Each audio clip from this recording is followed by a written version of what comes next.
ऐसा मैंने बहुत सारे बुजुर्गों से सुना है कि ईश्वर इंसान को उसके जीवन में कामयाब होने के लिए एक अवसर तो कम से कम ज़रूर देते हैं।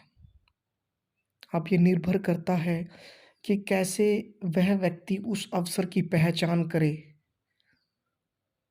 तो इसी कड़ी में एक बार क्या हुआ कि रतन टाटा को एक पत्रकार ने सवाल पूछा कि साहब, आपकी सक्सेस में सबसे बड़ा कारण क्या है?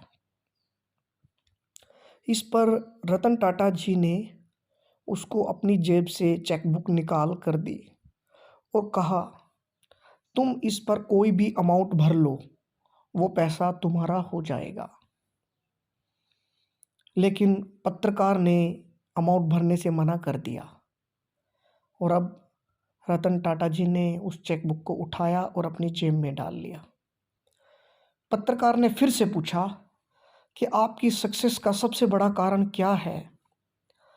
इस पर रतन जी ने कहा, देखिए, मैंने तुम्हें चेकबुक दी कि इस पर कोई भी अमाउंट भरो, वह अमाउंट तुम्हारा हो जाएगा, लेकिन तुमने नहीं भरी।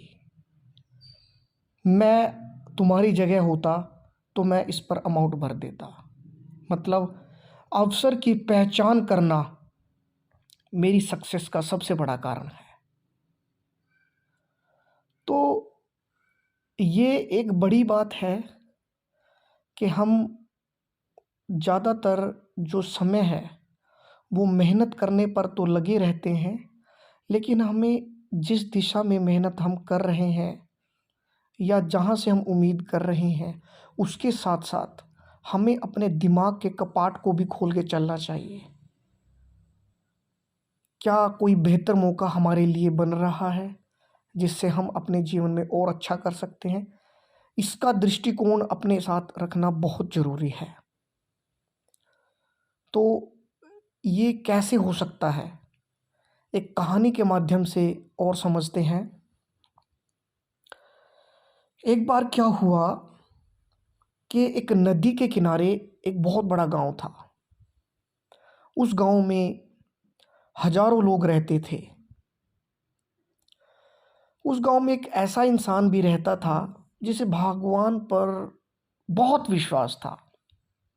बहुत श्रद्धा समर्पण भाव से वह भगवान की भक्ति किया करता था।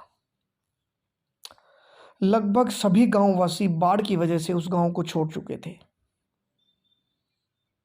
परंतु वह व्यक्ति पास के एक मंदिर में चला गया, क्योंकि उसे भगवान पर बड़ा विश्वास था कि भगवान उसकी जान बचाएँगे। तो कुछ समय के बाद बाढ़ का पानी जब बढ़ा तो गाँव वाले कुछ लोग एकत्रित होके गाँव वालों की जान बचाने के लिए वापस आए और वापस आते वक़्त वह उन मंदिर में भी गए। उस मंदिर में जाके उसने उस आदमी को कहा कि तुम हमारे साथ चलिए, लेकिन उसने मना कर दिया और कहा कि उसे भगवान पर पूरा विश्वास है। उसके बाद कुछ समय निकला, पानी का स्तर और बढ़ गया मंदिर में। गाँव वाले फिर आए, नाव में गाँव वाले फिर आए और फिर उससे कहा कि आप हमारे साथ चलिए, लेकिन इस बार फिर उसने मना कर दिया। वह बोला कि मुझे भगवान पर पूरा विश्वास है। तो इस प्रकार से पानी का स्तर बढ़ता चला गया और अब वह मंदिर के ऊपर गुम्बद पर जाकर बैठ गया, क्योंकि बाढ़ का पानी बढ़ता जा रहा था। अब कुछ समय के बाद हेलीकॉप्टर वालों ने उसको देखा, जो सुरक्षा दल था जो बचा रहा था लोगों को, और नीचे एक रस्सी फेंकी और उस आवाज़ लगाई कि वह उस रस्सी को पकड़ ले ताकि उसकी जान बच जाए। लेकिन उसने फिर कहा कि उसे भगवान पर पूरा विश्वास है, इसलिए वह रस्सी नहीं पकड़ेगा और हेलीकॉप्टर का दल वहाँ से चला गया। कुछ समय के बाद पानी का स्तर और बढ़ गया।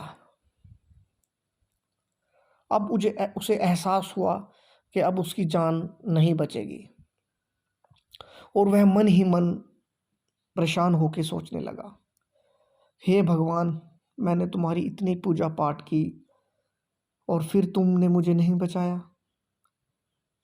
इस पर उसके अंतरात्मा से आवाज़ आई। भगवान ने उसके अंतरात्मा में आवाज़ दी कि मैंने आपके पास 3 बार अलग-अलग रूपों में मैं तुम्हारे पास आया। पहले गाँव वालों आए तुम्हारे पास, फिर नाव लेकर गाँव वाले पहुँचे और उसके बाद हेलीकॉप्टर आया। 3 अलग-अलग रूपों में आया, पर तुमने उस अफ़सर की पहचान नहीं की। इसमें मैं कुछ नहीं कर सकता। और अब वह व्यक्ति गुम्मद के ऊपर बैठकर पछता रहा था और रो रहा था। कुछ समय के बाद हेलीकॉप्टर दोबारा आया और दोबारा से रस्सी नीचे फेंकी गई और अब उस व्यक्ति ने रस्सी को पकड़ लिया और ऐसा करके उसकी जान बच गई। तो इस प्रकार व्यक्ति को अपने दिमाग के सभी कपाटों को खोल के रखना चाहिए और सही अवसर जैसे ही मिले उस अवसर की पहचान कीजिए और उस अवसर का लाभ उठाइए।